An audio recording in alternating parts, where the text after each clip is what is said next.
அம்மா அப்பாக்குள்ள ஏதாவது personal problem இருக்குமான்னு கேட்டா, என்ன இருந்தாலும் அப்பா பண்ணதை ஜஸ்டிஃபை பண்ண முடியாது. ஃபர்ஸ்ட் அப்பாவுக்கு எப்படி அம்மாவை ஏமாத்த தோணுச்சு?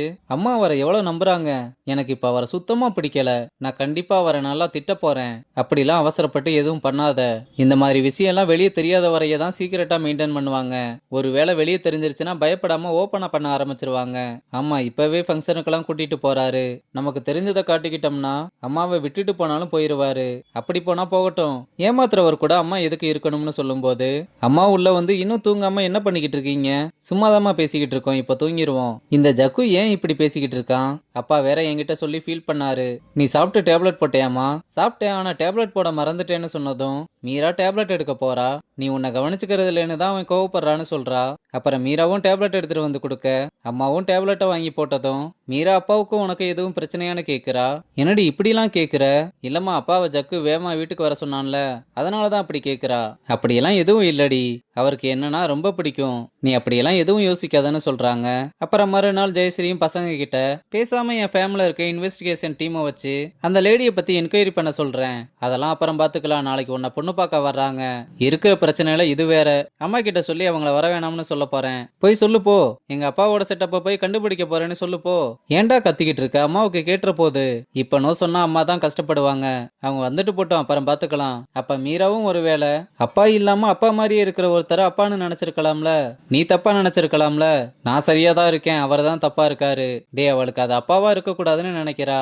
எனக்குமே அப்படிதான்டா இருக்கு. ஒருவேளை அப்பாவோட ஃபேஸ் கட்லயே வேற யாரையாவது பார்த்துருக்கலாம்ல. நான் சொன்னா நம்ப மாட்டீங்கல்ல, ப்ரூஃபோட வர்றேன்னு சொல்லிட்டு போறான். இங்க அம்மாவும் அப்பாவும் புரோக்கர் கிட்ட மாப்பிள்ளை வீட்டுல இருந்து எப்போ வருவாங்க என்ன ஏதுன்னு கேட்டுக்கிட்டு இருக்காங்க.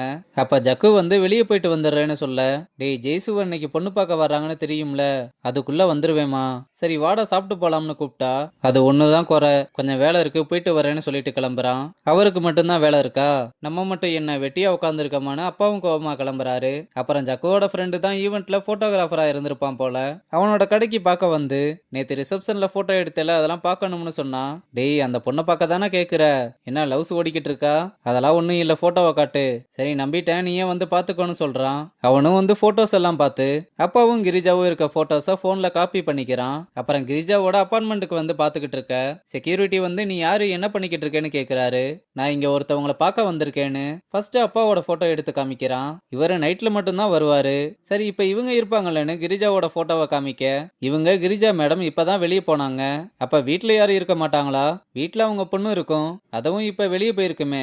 என்னது, பொண்ணு வேற இருக்கான்னு ஷாக் ஆகுறான். சரி அந்த பொண்ணு ஸ்கூலுக்கு போயிருச்சான்னு கேட்டா, அம்மா இதெல்லாம் எதுக்கு நீ கேக்குற, உன் பேச்சே சரியில்லைன்னு ஜக்குவை பிடிக்க வர பைக் எடுத்துட்டு ஒரே ஓட்டமா எஸ்கேப் ஆகுறான்.